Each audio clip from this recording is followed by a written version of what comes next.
تعال نشوف بقى الانتيريور بتاع العربيه كده او نبص على المسطحات. خلينا نبص الاول على المسطحات بتاعه العربيه وبعد كده نشوف الانتيريور بتاعها. يلا السلام عليكم حبايبنا، عاملين ايه؟ يا رب ان شاء الله تكونوا بخير وفي احسن حال. جايب لك النهارده عربيه معشوقه الجماهير، الناس اللي عايزه تركب اس يو في بسعر اقل. ما شاء الله معانا الكيا الكارنز موديل 2012، عربيه ماشيه 120,000 كيلو، فيها رخص سنه كامله، ما فيهاش جرام واحد بوهيه، حاله فوق الممتازه. هنبص كده على العربيه من الواجهه الاماميه في السريع زي ما حضرتك شايف معايا هنا. العربيه ما شاء الله طبعا اول فئه ما بيكونش فيها الفوج لايت، انت تقدر طبعا تعدله، مش هتفرق حاجه عن اعلى فئه لان نفس الشكل ونفس كل حاجه، مفيش اختلاف غير الفوج لايت بس. وطبعا عندك العربيه فيها الجنوط السبور وكل الحاجات دي. خلينا نبص كده على الكبوت بتاع العربيه نشوف الدنيا فيه عامله ايه وحالته، ونبص كمان على الموتور بتاع العربيه وحاله الحوض عشان نشيك على كل جزء كانك موجود معانا هنا بالظبط زي ما احنا متعودين. يلا بينا عشان ما نضيعش وقت. كمان يا ريت ما تنساش دعمك لينا بلايك جميل من ايديك الحلوه واشتراك في القناه، مش هيكلفك اي حاجه ولكن شرف كبير جدا ليا ان حضرتك معانا في القناه. يلا بينا. طيب طبعا هنا زي ما احنا شايفين عندك مسامير الكبوت ما شاء الله ما اتحلتش يعني، او ما فيهاش اثار سوري لان هي اتحلت قبل كده، فطبعا ده بيدل على ان الكبوت ده ما اتحلش من مكانه. كمان هنا حالته ما شاء الله فوق الممتازه، ما فيش اثار لسمكره او خرابيش او حتى بوهيه، ودي حاجه ممتازه. يعني معنى كده ان العربيه مش واخده في وشها ولا فيها اي تجاريح ولا حاجه خالص. العربيه بقول لك فابريكا كلها في حاجه ما شاء الله. تعال نبص كده على الموتور بتاع العربيه وحاله الحوض في السريع. يلا بينا. طبعا هنا ما شاء الله زي ما احنا شايفين كمان عندك حاله الحوض بتاع العربيه، سلاح الشاسيه هنا، عندك كمان الصدر العربيه، عندك الناحيه الثانيه بطاحات العربيه، كل ده ما فيهوش اي اثار ليه سمكره، وطبعا اكيد ما فيش بوهيه زي ما قلت لك لان العربيه فابريكا كلها، فدي حاجه فوق الممتازه. كده كنا اتفرجنا على كل العربيه من الواجهه الاماميه وكمان شيكنا على الداخليه بتاعتها كبوت والحوض بتاعها. فتعالى اما نشوف يلا جنب العربيه في السريع عشان ما نطولش عليك. طيب بالنسبه هنا لجنب العربيه طبعا زي ما حضرتك شايف كده ما شاء الله عندك الكاوتش هنا 85% تقريبا، الجنط السبور ما شاء الله حاله فوق الممتازه.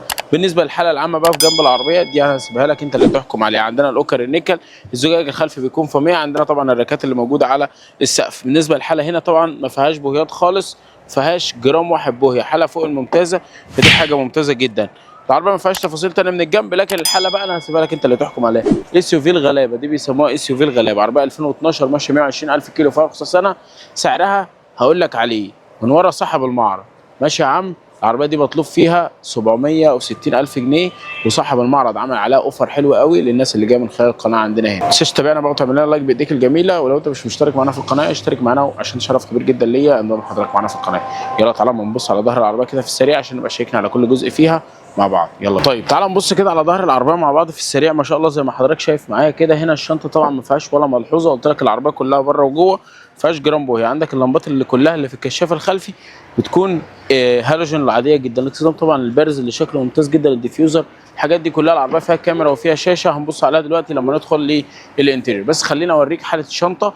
ما شاء الله عندنا هنا المسامير حتى بتاعت المساعدين، حتى هنا مسامير الشنطه ما شاء الله ما فيهاش اي ملاحظ خالص ولا كانها طبعا اتحلت. هي طبعا ما اتحلتش زي ما قلت لك ما شاء الله. عندنا هنا كمان حله الباب بتاع الشنطه ما شاء الله ما فيش فيه اي اثار سمكره او بوهي او اي برومه لا قدر الله، فدي حاجه ممتازه جدا. يعني كانك بتشتري عربيه مستعمله ولكن حاله فوق الممتازه. بقول لك ماشيه 120,000 كيلو، يعني استعمال خفيف جدا.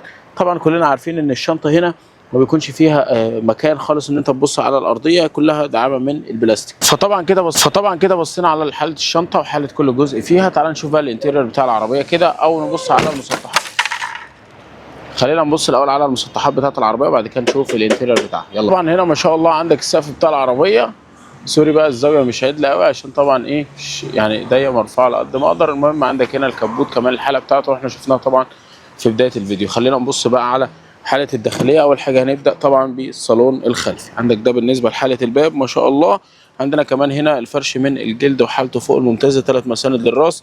طبعا ما فيش فتحات تكييف بقى ولا الكلام ده، لكن بالنسبه هنا للوسع عندك ما شاء الله تقدر تركب فيها 3 مرتاحين جدا في الكنبه الخلفيه. وعندك الشنطه طبعا مساحتها حلوه جدا، تقدر كمان تقعد فيها شخصين بالغين، فهتبقى طبعا في السفر مريحه جدا معاك او الاغراض بتاعتك. عندنا طبعا الصالون الامامي هنبص عليه مع بعض. هنا بالنسبه للحاله طبعا بتاع الباب ما شاء الله زي ما احنا شايفينه. عندك هنا الزراير بتاعه الازاز وعندك ضبط المرايات، ما فيهاش طبعا مرايات ضم عشان دي اول فئه زي ما قلت لك ما شاء الله. عندنا هنا بالنسبه للكراسي او الحاله بتاعه الصالون ما شاء الله حاجه فوق الممتازه. تعال نشوف العداد نتاكد منه ونشوف التفاصيل اللي موجوده في العربيه. يلا بينا. ما شاء الله تبارك الله. عندنا هنا عداد العربيه ماشيه 120,000 كيلو زي ما قلت لك، ده بالنسبه للعداد بتاعها. عندنا طبعا هنا باقي التفاصيل ما شاء الله زي ما حضرتك شايف معايا، ما فيهاش طبعا ايرباجات ولا الكلام ده كله. عندنا هنا فتحات مكيف، عندك الشاشه اللي راكبه طبعا، عندك التكييف اللي هو العادي، بكر، سخانات ازاز، فتيس الشهير اللي بيكون فيه الكونسول. طبعا باقي العربيه هنا معروفه، فدي حاجه ممتازه جدا. عندنا كمان هنا بالنسبه للاجزاء اللي موجوده في العربيه من الخارج ومن الداخل، انا وضحتها لك كلها، ما سيبناش ولا جزء الحمد لله غير لما اتكلمنا عليه، سواء من الخارج او من الداخل. وزي ما قلت لك طبعا تفاصيل العربيه بالكامل ومشينا على كل جزء فيها. وبرضه اذكرك تاني ان العربيه ماشيه 120,000 كيلو، العربيه فيها رخصه سنه كامله. العربيه كمان ما شاء الله ما فيهاش ملحوظه، ما فيهاش جرام واحد، وهي سعرها قريب من ال 750,000 جنيه.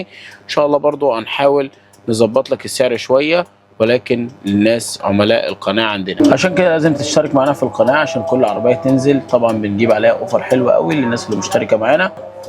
السلام عليكم.